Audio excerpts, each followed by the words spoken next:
Hivi umesikia story yoyote kuhusu hii shule? Hapana, sijasikia. Hujasikia story yoyote? Sijasikia bado. Hivi mimi nasikiaje yani? Mbona mimi sielewi? Kwa nini? Unajua mwalimu, nimesikia story nyingine ambayo imefanya ni imenishtua sana. Hivi wanafunzi wawili Bravin na Fidel. Nakumbuka vizuri ukifunga shule ndio alishika nambari ya kwanza. Tukawapatia zawadi. Hivi imetokea nini? Imetokea nini tena ndio wakakuja tena kupotea? Siwaoni shuleni. Kwani kuna shida gani? Kuhusu wao wanafunzi kuna story nilisikia, lakini sina uhakika nayo.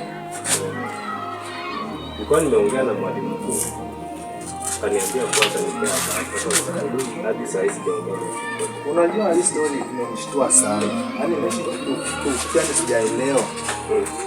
Hivi inabidi tuongelesha wanafunzi tujue kulitokea nini ama shida iko wapi. Kuna shida. Mike. Yes. Hebu njoni hapa. Mbona mko nje ya darasa hivyo?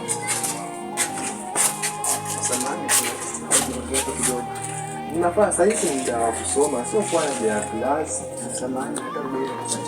Sasa nimekuwa nataka mwende mweke wanafunzi wote wakuja hapa saa hizi. Nasikia? Sawa.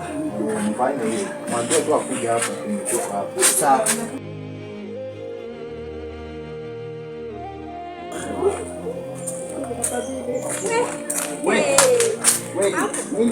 Baba bibi mnapiga story na huko mnaiko? Modo yupi anakuita huyo? Arajisheni mnaiko huko. Akiwa modo anazinja tu.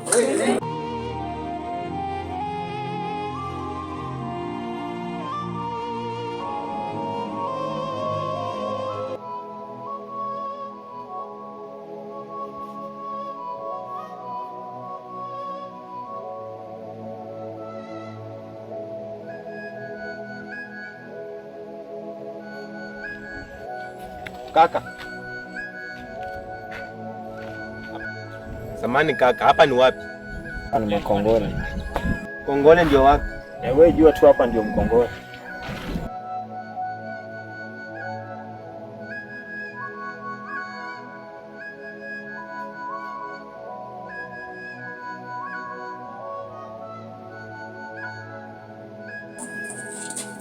Mjamboni wanafunzi.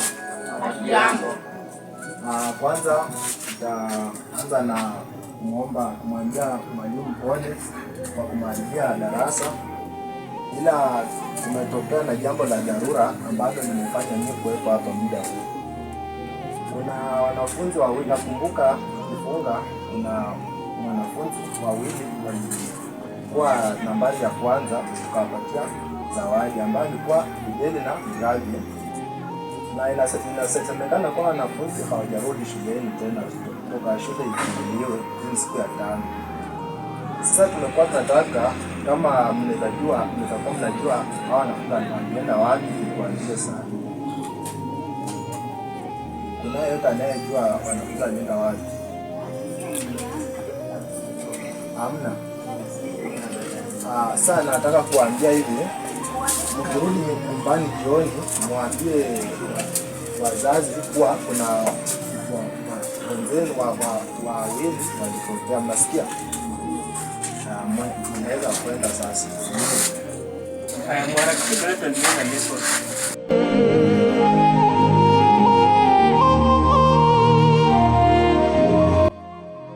Mwalimu, najua leo mimi hadi kuingia class bana. Hata mimi pia nafanya nyingine. Sasa ngoja niingie class za cheki yangu. Ila sitaacha pia mimi nikimbie huko. Unajua nakufa wewe mwenyewe. Sawa. Ngoja mwalimu. Samahani mwalimu. Bila samahani. Nisikia kuongoza na mimi Ndio nawauzia. nilikuwa nawaona wanatembea na Mike. Mike ndiye anakuanga nao. Hivi ndio unitie Mike. Ndio mwambia ngoja hapo. You know teacher, why I'm there is because of that student. Yeah. So Mike, nimesikia kuwa wewe ndio unatembeana na Bravin na Fidel. Si rafiki zako ama? Huwezi jua waliendea wapi. Okay, haina shida, mwende class, baadaye. Mwalimu, hata mimi nifike class, tutakuwa.